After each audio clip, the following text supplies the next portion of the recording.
Achiel kachiel adwani mondo mi wachaki kod tho mano mar Laktara Phoebe Muga Asiyo ma nyotho e kar thieth moro e jimbo nogo ma North Carolina. E milome no bende nyogol kod wuode mano migosi Caesar Asiyo.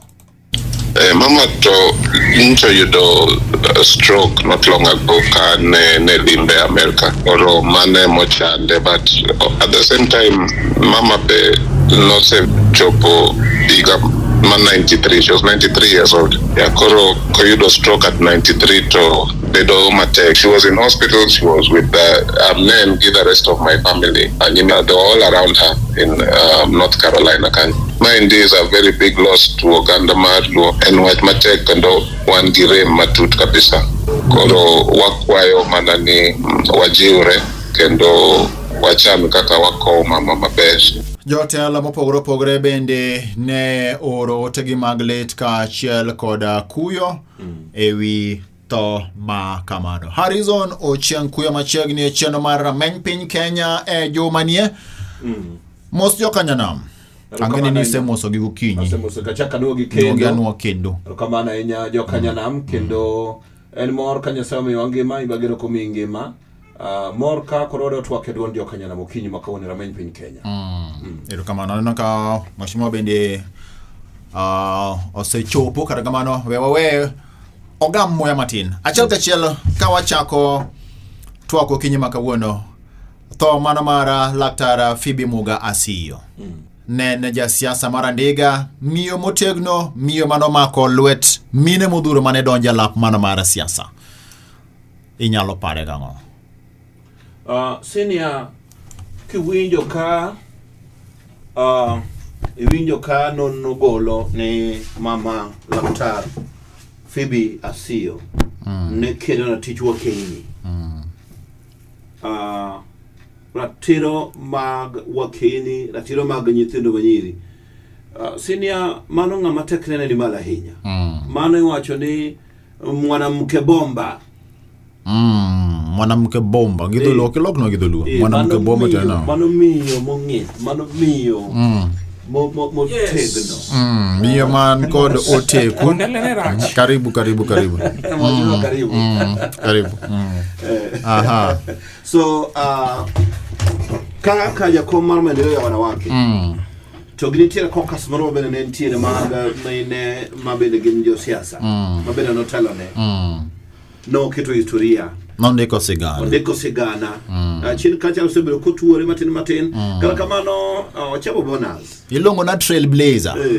Kichopo igni prochuga beach mano iwacho ni chamo bonus ewi bonus.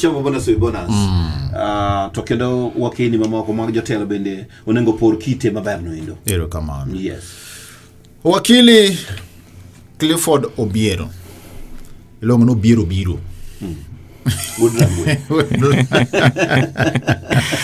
Wachingni nyakalono mar Victoria Mos jokanyanam kato bedo ni traffic no di kamano maki. Amoso jokanyanam no yaore.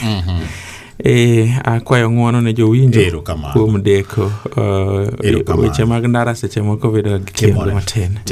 Erokamano. Wachako kod siganda mama Phoebe Asiyo, Dr. Phoebe Muga Asiyo manotho e jimbo nogo ma North Carolina e piny Amerika kucho. Kaka wuodo mabe county ang'o nyalo paro godo mama Phoebe Asiyo?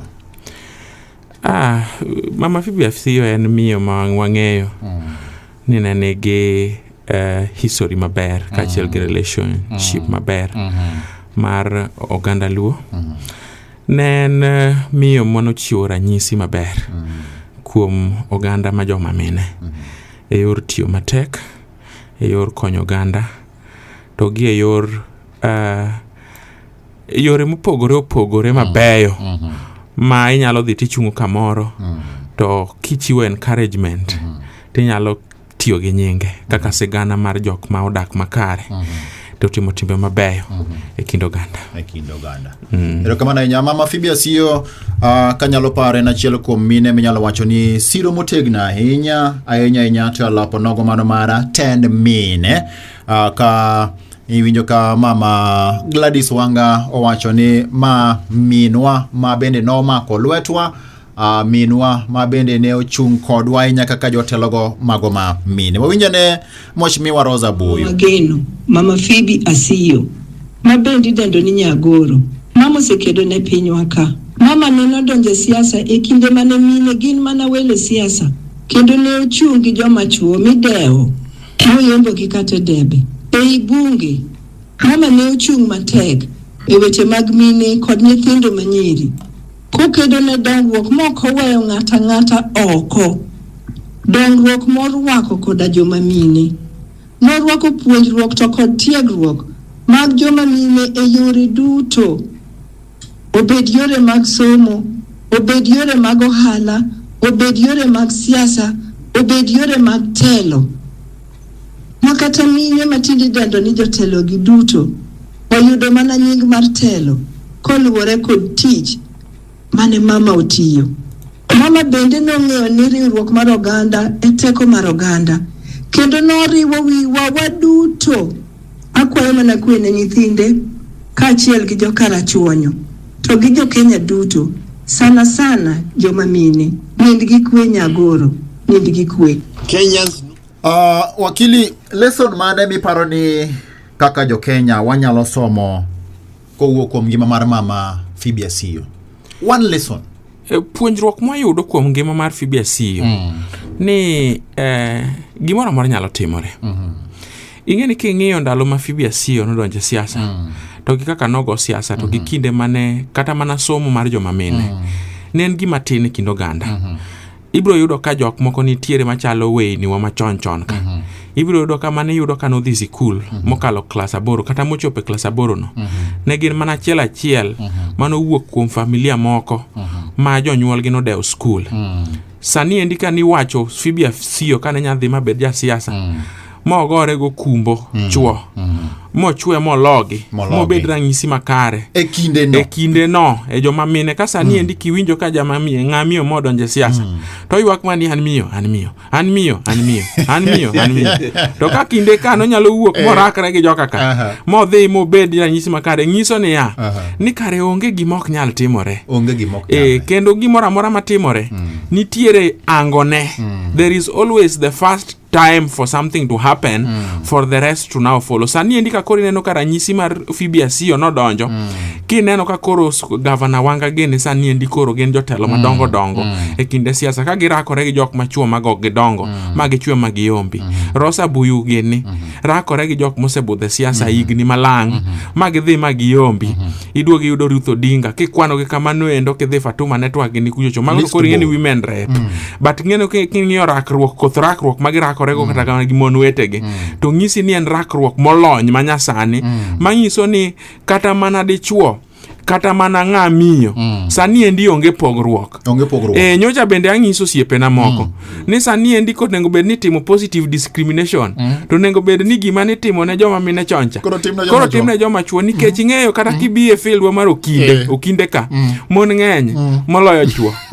Kidanja ne kata class moro mifuonje kata mana law kata whatever, kuonde moko miluongo matime lectures matindo gi, joma mine ng'eny moloyo chuo. Kata kanisa ma kidhiye mar kanisa chata paro ni chuo kohero kanisa, nikech chuo kohero kanisa bato kendo kidhi tiyudo ka chuo ng'eny molomo koro mar kanisa to wawe monde. But gima temo wacho ni kuonde dongruok pare niya kata mana sani emidhi chung mana town ka chunga bat nara kama ng'iye koth geche madongo makalo madongo matiende gi iluongo to yie. Ibro kwano ka mine aparo kalo koka dichuo moro biro gi moro machalo ke something moro machalo kano tugi gi jam starter go kiny. Koro ng'iso ne joma mine Phoebe Asiyo gene noketo ranyisi makare gi msingi maber mong'iso mine example ma positive discrimination mo mineno makoro biro mineno ka koro kata wan kan wadhi e university to ka mondo mi dhi e university ini dwari gi 70 points to joma mine to yudo no yiekne gi nyaka gimoro 73. Ing'eni giche chande gin joma mine gi tan joma mine gi ema wacho ni yawa mondo gi okel gima makato sani koro nego bed ni kendo koro samoro loke ane odok korgo joma chuo dhi marach. Joma chuo dhi marach. Kamano.